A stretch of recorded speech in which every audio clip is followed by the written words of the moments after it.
Hey there, fellow investors.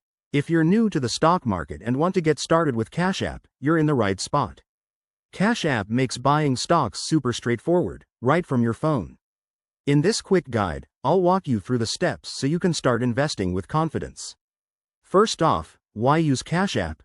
It's user-friendly, has low fees, and integrates seamlessly with your everyday money management.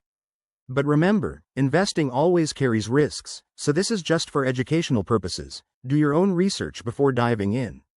To get started, make sure you have a verified Cash App account. That means your profile is set up, you've linked a bank account or debit card, and you have some funds available. If you haven't enabled investing yet, go to your app settings and turn it on. It's quick and free. Step 1. Open the Cash App on your mobile device and look for the Investing tab at the bottom. It's usually an icon that looks like a graph or a dollar sign. Step 2. Once you're in the investing section, you'll see a search bar at the top. Type in the name of the stock you want, like Apple, or its ticker symbol, such as AAPL. Cash App will pull up options based on your search. Step 3. Select the stock from the results. You'll see key details like the current price, a price chart, and some basic info.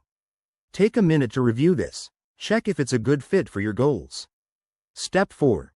Decide how much to invest. You can enter a dollar amount or the number of shares you want to buy. Cash App will show you the total cost, including any fees. Step 5. Hit the Buy button and confirm your purchase. You'll get a final review screen. Double-check everything before proceeding. Once confirmed, the stock will appear in your portfolio. A few quick tips. Start small if you're a beginner. Keep an eye on market news, and never invest money you can't afford to lose.